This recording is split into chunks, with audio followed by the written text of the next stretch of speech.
Sziasztok! El szeretnék mesélni nektek két történetet az elmúlt napokból.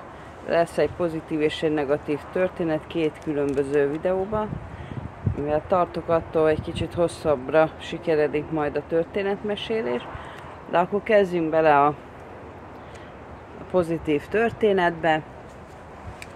Előszóban csak annyit, ugye, hogy múlt héten meséltem nektek, hogy milyen macera Új-Zélandon az ügyintézés, vagy igazából lehet, hogy csak nekem volt macera, nem tudom. Viszont a héten szerencsém volt megtapasztalni ennek az ellenkezőjét is. Közben narancsot pucolok, mert tél van és érik a narancs. Szóval hétfőn bementem a szociális osztályra. Kíváncsi voltam, hogy működik az új-zélandi rendszer, meg volt bennem egy olyan szándék is, hogy hát ha tudnak nekem a munkakeresésbe tanácsot adni, támogatásra, bármi, ami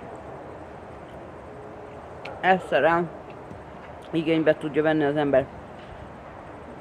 Szóval hétfőn bementem, 8:30-kor nyitva az iroda.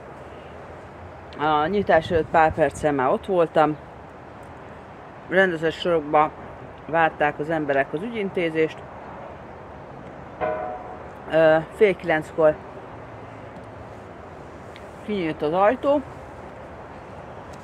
Két biztonsági őr terelte a várakozókat az információs pulthoz.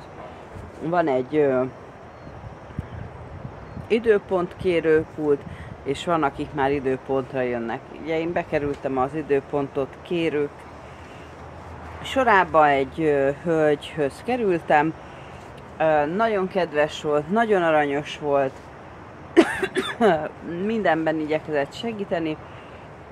Mondta, hogy első körben egy időpontot kell foglalni, nem gond, hogy külföldi vagyok, természetesen igyekeznek segíteni, azért hozzá tartozik, hogy nekem nem sima munkavállalói vízumom van, hanem nyitott munkavállalói vízumom egy partnervízummal.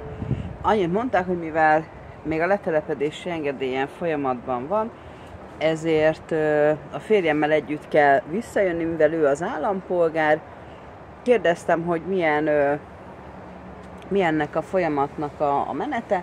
Mondta, hogy az időpont egyeztetés után kijelölnek egy ügyintézőt, akit bármikor föl lehet keresni, bármilyen kérdéssel. Mondták, hogy lehetőség van nyelvtanulásra, munkakeresésben segítenek, itt beleért, hogy kell önéletrajzot megírni, segítenek az interjú felkészítésében, lakhatási támogatások vannak, integrációs támogatások, tanfolyamok, szakmához jutás, meglepően kedvesek voltak, segítőkészek, nagyon felkészültek, az iroda is nagyon kultúrált volt, ilyen elkülönített boxokba beszélgettek az ügyintéző és az ügyfél. Mondták, hogy semmi probléma, jöjjünk, hozzam a papírokat, amiben tudnak, segítenek. Nekem ez azért volt nagyon meglepő, első körben, mert ugye az ember Magyarországon úgy van ezzel, hogy nekem be kell mennem a szociális osztályra, akkor én biztos valami csöves bánat vagyok, és ez nagyon ciki, és nem tudom, ez itt nem így működik. Ezek ilyen, mondhatnék kicsit ilyen közösségi helyek is, felszerelve számítógépekkel, különböző ilyen csoportokkal lehet járni. Természetesen itt segítenek a klasszikus értelemben szociálisan rászorulóknak is. De én ajánlom mindenkinek, hogyha olyan Új-Zélandra és tartósan itt van, és egy picit elveszettnek érzi itt magát, nyugodtan menjen be a kerületi illetékes szociális központba, meg fog lepődni. Én is meglepődtem. Ez volt a pozitív, ugye annak fényében, hogy ugye múlt héten a jogosítványomnak az ügyintézése egy kicsit olyan horrorisztikusra sikeredett. Jelenleg még az is folyamatban van. Várom a hivatalos fordítást a nagykövetségtől. Nagyon segítőkészek voltak a magyar nagykövetség. Készítettek számomra egy certifikációt, amiben leírják, hogy a jogosítványomban lévő kategóriák mit jelentenek, pecséttel. Most ezt várom postán, ha megjön, akkor megyek vissza ismét a vizsgaközpontba. 6 percben el tudtam mondani a pozitív hozzáállást. Mondom, nem tudom elégszer hangsúlyozni, szuper volt. Meglátjuk, ha majd élesbe is megy a dolog. Ha minden igaz, jövő héten be tudunk menni.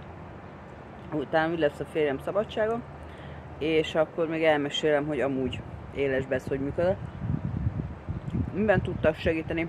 Ja, még annyit mondta, hogy ilyenkor összeállítanak egy brosúrát, amiben itthon minden, amit itthon át tudott tanulmányozni, hogy milyen lehetőségeid vannak, annak megfelelően, hogy neked milyen tartózkodási engedélyed van. Ha már abban segítenek, eljössz egy working holiday vízuma,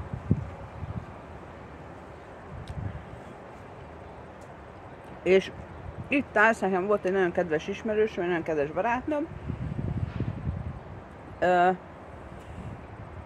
nagyon-nagyon sokáig nem talált munkát, végül úgy is döntött, hogy haza is megy Európába, pedig nagyon okosról, nagyon felkészült, nagyon sok nyelven beszélő fiatal hölgyről beszélünk. Nem tudom, hogy az ő esetében például mit tudtak volna segíteni, lehet, hogy pont ugyanannyit, hogy semmit, de ezt is meg lehet próbálni. Én úgy döntöttem, hogy megpróbálom. Nekem nagyon pozitív csalódást okoztak. Na, ez volt a pozitív történet, mindjárt következik a negatív történet. Jó, akkor most itt be is helyezem ezt a videót. Hát, élvezzétek otthon a nyarat, én élvezem itt a telet. Kb. 10 perccel szakadt az eső, fekete felhők voltak, sötét volt, és az elmúlt 5 percben kisütött a nap, mezitláb vagyok. Ja, pont így nem látszik, nem tudom annyira felemelni a lábam, szóval mezitláb vagyok. Meleg a talaj, vizesnek vizes, pusztítom a narancsfát. Lehet, hogy a következő videót a citromfa előtt fogom csinálni. Szóval, na, hajrá, sziasztok!